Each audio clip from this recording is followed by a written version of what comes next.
Hey guys, so today we are going to focus a little bit more back onto our immune system and how that works to fight off things like bacteria and also viruses. And if you remember, actually, before we were out of school here and out for spring break and everything, we actually talked about the immune system a little bit. And there was this video that you see here, and we answered a little quick question about like three types of blood cells used to fight infections. If you don't remember that, feel free to get on there and watch it again. It's a little bit complicated because your immune system is amazing and super complicated. So slide 13 is where this video is located.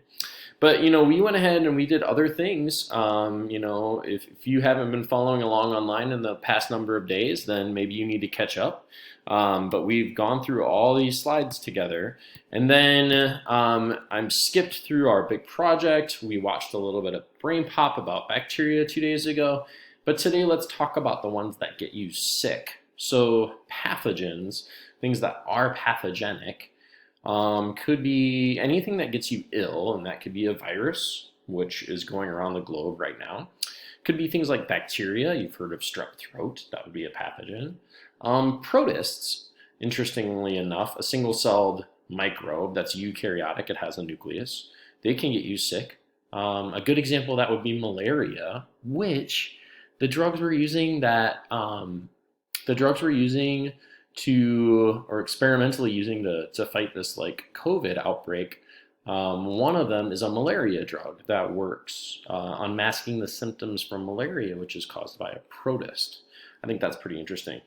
And then fungus can also get you sick if you've ever heard of something like athlete's foot. That's just one little example of a fungus that is attacking your skin, and it's eating away at your skin cells. So they can all be pathogens, things that cause harm to you.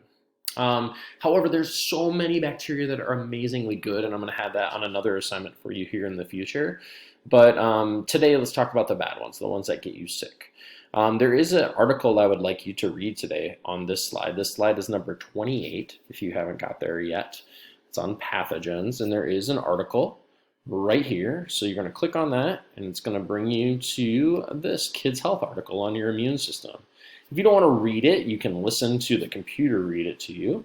And then it talks about what the immune system is, what are the different parts, which were in that video that I showed you earlier, how your immune system works, and it kind of makes it, I don't know, a little bit more simple than that video that we watched before you guys went on this long break. And it talks about the different types of immunities that people end up getting. And this is in the news right now. Can you, for instance, get COVID-19 again if you've already had it one time? People are really concerned about that. The consensus right now seems to be no. I only say no because, of this thing called adaptive immunity, where we've been exposed to it, our immune system fought it off, and then we have those memory cells that remember the virus. But here's the thing, COVID-19 is a novel, it's a new virus, and we are learning about it, but we don't really know much about it. So, again, the CDC is saying probably don't have to worry about it, but there is a chance. There is a chance that people who are infected maybe could get infected again. This is the first time we've seen this thing, so maybe that's a possibility. We don't know. But anyway, this is all on the immune system and immunity. I would like you to read that, and then going back to your notes, you do have a few questions to answer on your notes. Like, what makes up the immune system? You can put that in here. What is this type of cell? What are phagocytes? And what are lymphocytes?